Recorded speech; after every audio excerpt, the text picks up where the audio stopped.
ಕೈ ಬಿಡೇನು, ಕೈ ಬಿಡೇನು,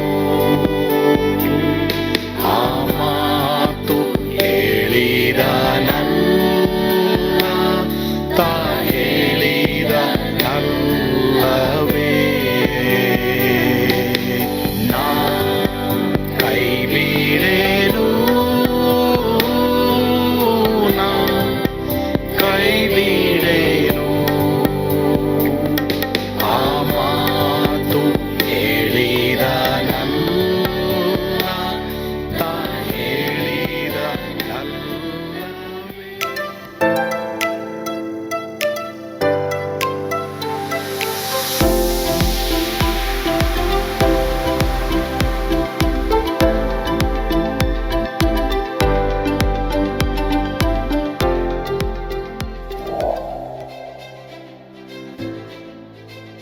ಕರ್ನಾಟಕಕ್ಕಾಗಿ 3 ದಿನದ ಉಪವಾಸ ಪ್ರಾರ್ಥನೆ.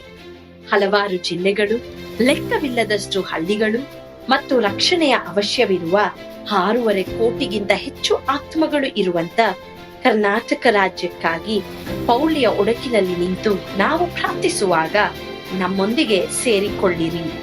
31 ಜಿಲ್ಲೆಗಳು, 224 ಕ್ಷೇತ್ರಗಳು ಒಳಗೊಂಡಂತ ಕರ್ನಾಟಕ ಕಲಾಚಾರ, ಪಾರಂಪರ್ಯ ಮತ್ತು ಅವಕಾಶಗಳು ಇರುವಂತ ನೆಲ. ಆದರೆ ನಮ್ಮ ವಿಜ್ಞಾಪನೆ, ಪ್ರಾರ್ಥನೆ ಅವಶ್ಯವಿರುವ ನೆಲ. ಎಸೆಕಿಯೇಲ 22:30 ದೇವರ ವಾಕ್ಯವು ಹೇಳುವ ಪ್ರಕಾರ, ಪೌಳಿಯ ಹುಡುಕಿನಲ್ಲಿ ನಿಲ್ಲುವಂತ ಒಬ್ಬನನ್ನು ನಾನು ಹುಡುಕಿದೆನು. ಈ ದಿನ ಆ ಕರೆಗೆ ನಾವು ಕಿವಿಗೊಟ್ಟಿದ್ದೇವೆ.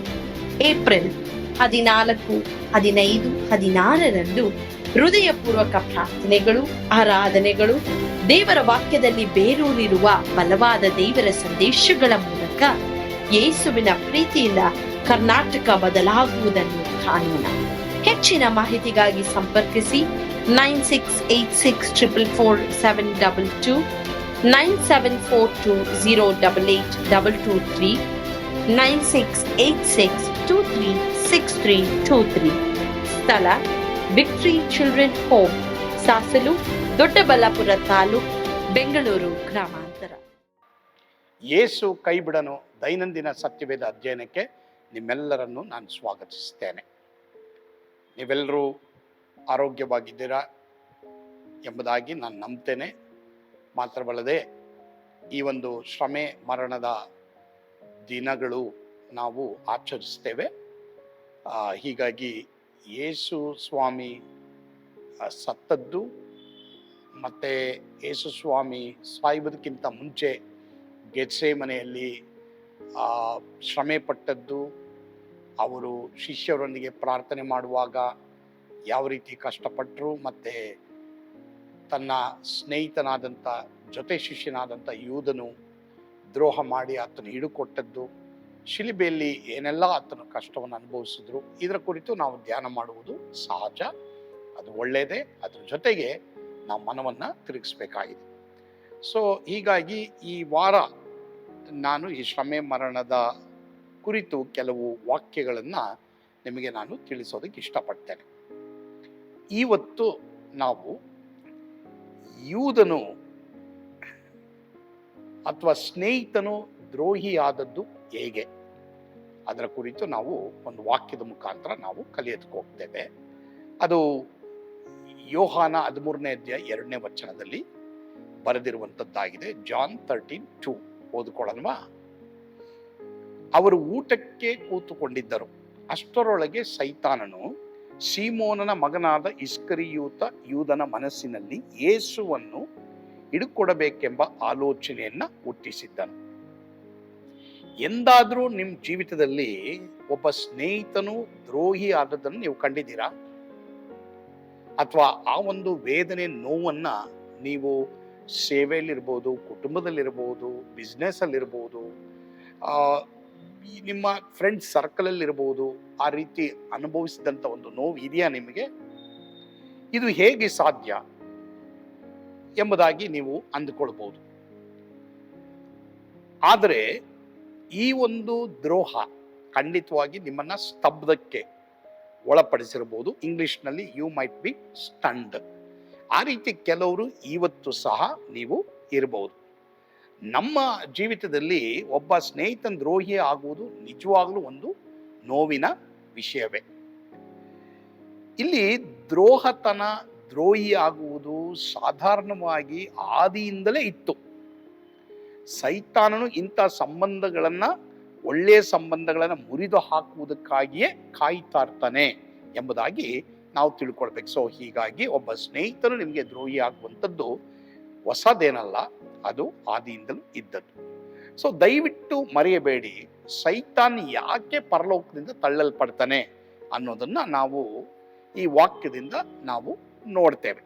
ಅನೇಕ ವರ್ಷಗಳಿಂದಲೂ ದೇವರನ್ನ ಆರಾಧಿಸುತ್ತಾ ಇದ್ದಂತ ಅನೇಕ ದೇವದೂತರನ್ನ ದೇವರಿಗೆ ವಿರುದ್ಧವಾಗಿ ತಿರುಗಿಸಿ ಪರಲೋಕದಲ್ಲಿ ಗಲಿಬಿಲಿ ಮಾತ್ರವಲ್ಲದೆ ಅನೇಕ ತೊಂದರೆಗಳನ್ನ ತೆಗೆದುಕೊಂಡು ಸೈತಾನ್ ಬರ್ತಾನೆ. ಹಾಗೆ ಯೇಸುವಿನ ಶಿಷ್ಯರ ಗುಂಪಿನಲ್ಲೂ ಒಬ್ಬ ಸ್ನೇಹಿತನನ್ನ ದ್ರೋಹಿಯನ್ನಾಗಿ ಮಾಡಿದ್ದು ಸೈತಾನ್. ಅದರಲ್ಲಿ ನಮಗೆ ಆಶ್ಚರ್ಯ ಏನೂ ಇಲ್ಲ. ಆದರೆ ನಾವು ಸೈತಾನಿಗೆ ಅವಕಾಶ ಕೊಡಬಾರದು ಎಂಬುದಾಗಿ ಈ ವಾಕ್ಯದಿಂದ ನಾವು ಕಲಿತೀವಿ. ಪರಲೋಕವೆಂಬ ದೈವತ್ವದ ಸನ್ನಿವೇಶದಲ್ಲೇ ಹೀಗೆ ಮಾಡಿದ್ರೆ, ದೈವತ್ವ ಇಲ್ಲದ ಈ ಲೋಕದಲ್ಲಿ ಅಸಂಪೂರ್ಣವಾದ ನಮ್ಮ ಕುಟುಂಬಗಳಲ್ಲಿ ಸೈತಾನು ಈ ರೀತಿಯ ಒಂದು ಅನುಭವಗಳನ್ನ ತರುವಂಥದ್ದು ಅಸಾಧಾರಣವೇನಲ್ಲ. ಹೀಗಾಗಿ ಪ್ರಿಯ ದೇವರ ಮಕ್ಕಳೇ, ನಿಮ್ಮ ಜೀವಿತದಲ್ಲಿ ಸ್ನೇಹಿತನು ದ್ರೋಹಿ ಆಗಿರುವಂತ ಒಂದು ಅನುಭವ ನೀವು ಅನುಭವಿಸ್ತಾ ಇದ್ರೆ, ಯೇಸು ಸ್ವಾಮಿ ಇದನ್ನು ಯಾವ ರೀತಿ ಟ್ಯಾಕಲ್ ಮಾಡಿದ್ರು, ಯೇಸು ಸ್ವಾಮಿ ಅದರಲ್ಲಿ ಆತನಿಗೆ ನೋವುಂಟಾಗಿದ್ರು ಸಹ ಅದನ್ನ ಯಾವ ರೀತಿ ಸಮಾಲಿಸಿದ್ರು ಎಂಬುದಾಗಿ ನಾವು ಕಲಿಯೋದಕ್ಕೆ ಹೋಗ್ತೇವೆ ಪ್ರಿಯರೇ. ಹೀಗಾಗಿ ಯೇಸು ಸ್ವಾಮಿ ಗೊತ್ತು ನಿಮ್ಮಲ್ಲಿ ಯಾರು ದ್ರೋಹಿ ಆಗಿದ್ದಾರೆ ಎಂಬುದಾಗಿ ಆತನ ಚೆನ್ನಾಗಿ ಗೊತ್ತು. ಉದಾಹರಣೆಗೆ ನಾವು ಹೆಂಗ್ ಥಿಂಕ್ ಮಾಡ್ಬೇಕಂತಂದ್ರೆ, ನಾವೇ ದೇವರಿಗೆ ದ್ರೋಹ ಮಾಡಿದೀವಲ್ಲ, ಹೀಗಾಗಿ ಅದನ್ನ ನಾವು ಯೋಚನೆ ಮಾಡೋದಾದ್ರೆ ಮತ್ತೊಬ್ಬರು ನಮಗೆ ದ್ರೋಹ ಮಾಡಿರುವಂತದ್ರ ಬಗ್ಗೆ ನಾವು ಲೈಟ್ ಆಗಿ ತೆಗೆದುಕೊಳ್ಳಕ್ಕೆ ಸಾಧ್ಯ. ಆದ್ರೆ ಯೇಸು ಸ್ವಾಮಿಗೆ ಇಂಥ ಹೃದಯ ದೇವರು ಕೊಟ್ಟಿದ್ರಲ್ಲಿ ಯೇಸು ಸ್ವಾಮಿ ಹಾಗೆ ದ್ರೋಹಿಯನ್ನ ಟ್ಯಾಕಲ್ ಮಾಡುವಂತ ಒಬ್ಬ ಮನುಷ್ಯನ ಈ ಲೋಕದಲ್ಲಿ ಇಲ್ಲವೇ ಇಲ್ಲ. ಹೀಗಾಗಿ ಪ್ರಿಯ ದೇವರ ಮಕ್ಕಳೇ, ಅಂತ ನೋವಿನಲ್ಲಿ ನೀವೇನಾದ್ರೂ ಇರೋದಾದ್ರೆ ಭಯ ಪಡಬೇಡಿ. ಆದ್ರೆ ಇದು ಸೈತಾನ್ನೇ ಮಾಡಿರುವಂಥದ್ದು. ಸೈತಾನಿಗೆ ಯೂದನ ಅವಕಾಶ ಕೊಟ್ಟ ಹಾಗೆ ನೀವು ಅವಕಾಶ ಕೊಡಬೇಡಿ. ಈಗ ಅರ್ಥ ಆಯ್ತಾ? ಯಾರಿಗೂ ದ್ರೋಹ ಮಾಡಕ್ ಆಸೆ ಇಲ್ಲ, ಆದ್ರೆ ಸೈತಾನು ಆ ರೀತಿ ಜನರನ್ನ ಪ್ರೇರಣೆ ಮಾಡಿದಾಗ ಆ ರೀತಿ ಆಗುತ್ತೆ. ಹೀಗಾಗಿ ಸೈತಾನಿಗೆ ನಾನು ಅವಕಾಶ ಕೊಡದ ಹಾಗೆ, ನಾವು ದೇವರಿಗೂ ಸಹ ದ್ರೋಹ ಮಾಡದ ಹಾಗೆ ದೇವರು ನಮ್ಮೆಲ್ಲರನ್ನು ಕಾಪಾಡಲಿ. ಆಮೇಲೆ ಪ್ರಾರ್ಥಿಸೋಣವಾ? ಪರಮ ಪ್ರೀತಿಯುಳ್ಳ ತಂದೆಯಾದ ದೇವರೇ, ಹೌದು ಸ್ವಾಮಿ, ಯೇಸುವಿಗೆ ಉಂಟಾದಂಥ ಮೊದಲನೇ ಒಂದು ನೋವಿನ ಅನುಭವ ಶ್ರಮೆ ಮರಣದ ದಿವಸಗಳಲ್ಲಿ ಸ್ನೇಹಿತನು ಜೊತೆ ಶಿಷ್ಯನು ದ್ರೋಹಿಯಾದದ್ದು. ಆದರೆ ಯೇಸು ಸ್ವಾಮಿ ಈ ಒಂದು ಸಂದರ್ಭದಲ್ಲಿ ಅದನ್ನ ಎಷ್ಟು ಅಂದವಾಗಿ, ತನಗೆ ಯಾವುದೇ ರೀತಿ ತನ್ನ ಜೀವಿತದ ಉದ್ದೇಶಕ್ಕೆ ಅಡ್ಡಿಯಾಗದ ಹಾಗೆ ಅದನ್ನ ಯಾವ ರೀತಿ ಟ್ಯಾಕಲ್ ಮಾಡಿದ್ರೆ ಎಂಬುದಾಗಿ ನಮಗೆ ತಿಳಿಸ್ತಾ ಇದೆಯಾ ದೇವರೇ? ಇವತ್ತು ಯಾರಾದರೂ ಆ ರೀತಿಯ ನೋವನ್ನು ಅನುಭವಿಸ್ತಾ ಇರೋದಾದ್ರೆ, ನೀವು ಯಾವ ರೀತಿ ಇದನ್ನೆಲ್ಲ ದೇವರೇ ಓವರ್ಕಮ್ ಮಾಡಿದ್ರೋ ಆ ರೀತಿ ಜಯಿಸುವಾಗಿ ನಿನ್ನ ಮಕ್ಕಳಿಗೆ ಕೃಪೆ ಕೊಡಪ್ಪ. ಬಿಸ್ನೆಸ್ ಅಲ್ಲಿರ್ಬೋದು, ಕುಟುಂಬದಲ್ಲಿರ್ಬೋದು, ಶಾಲೆಗಳಲ್ಲಿರ್ಬೋದು ದೇವರೇ, ಅಥವಾ ಸಭೆಗಳಲ್ಲಿ ಸೇವೆಗಳಲ್ಲಿರ್ಬೋದು, ಯಾರಾದರೂ ಈ ರೀತಿ ಅನುಭವಿಸ್ತಾ ಇದ್ರೆ ದೇವರೇ ಅವರಿಗೆ ಬಲ ಕೊಡು. ಸೈತಾನಿಗೆ ಯಾರು ಅವಕಾಶ ಕೊಡದ ಹಾಗೆ ನೀ ಕೃಪೆ ಕೊಡು. ಯೇಸುವಿನ ಹೆಸರಿನಲ್ಲಿ ಪ್ರಾರ್ಥಿಸ್ತೇವೆ ಸ್ವಾಮಿ, amen. God bless you. Yesu ನಿಮ್ಮನ್ನು ಕೈ ಬಿಡಲ್ಲ.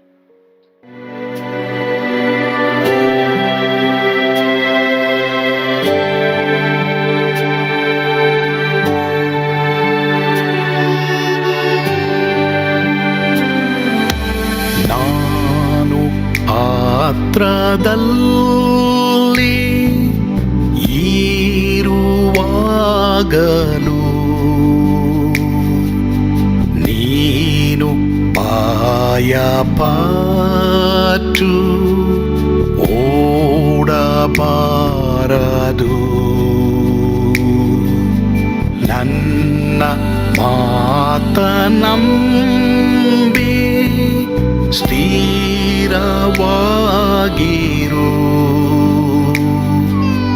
ನಿನ್ನ ಬಿಡಲಾರೆ, ಬಿಡೆನು ಎಂದೆಂದಿಗೂ.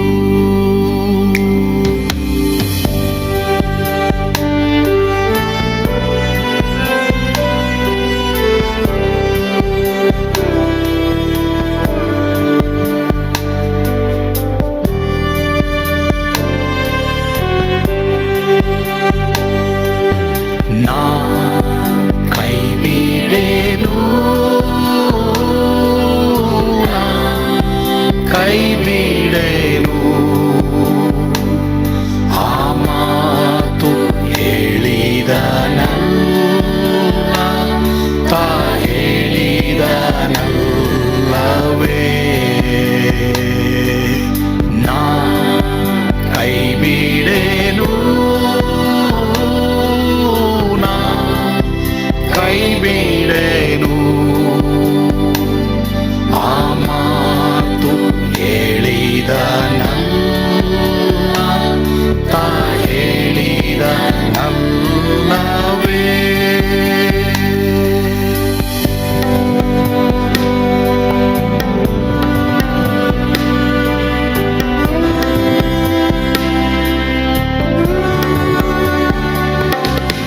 ಸುತ್ತಲೂ ಹೂಗಳು ಬಾಡಿ ಹೋದರು,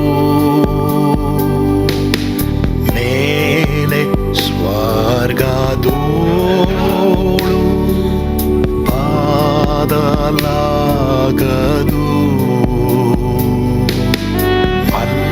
ಅಲ್ಲಿಂದೇಸು ಸ್ವಾಮಿ ಬಾರುವಾತನು, ನನ್ನ ಬಿಡಲಾರ, ನನ್ನನ್ನು ಕೈ ಬಿಡನು. ನಾ ಕೈ ಬಿಡೆನು, ನಾ ಕೈ ಬಿಡೆನು, ಆ ಮಾತು ಹೇಳಿದನಲ್ಲ, ತಾ ಹೇಳಿದನಲ್ಲವೇ.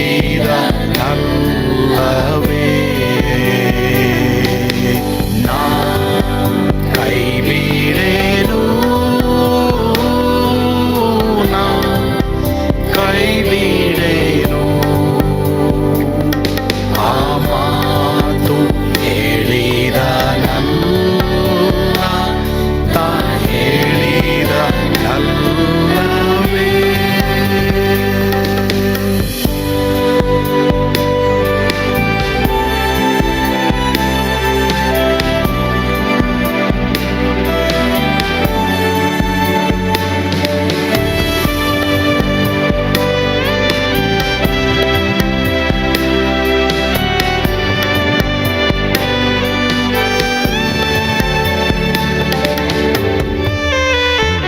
ಮುಂದೆ ಬಾವು ಕಷ್ಟ ಬಾರುತ್ತಿದ್ದರು,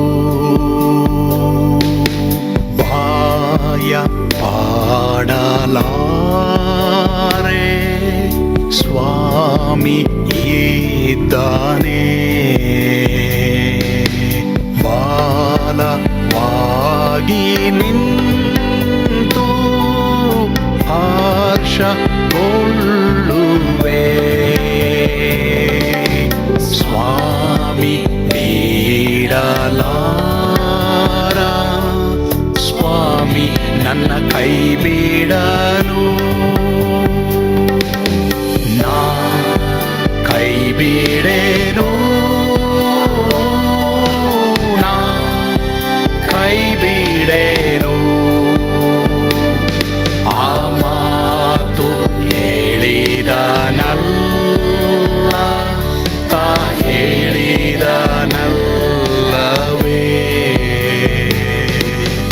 ನಾ ಕೈ ಬಿಡೆನು, ನಾ ಕೈ ಬಿಡೆನು, ಆ ಮಾತು ಹೇಳಿದನಲ್ಲ, ತಾ ಹೇಳಿದನಲ್ಲವೇ, ತಾ ಹೇಳಿದ ನಲ್ಲವೇ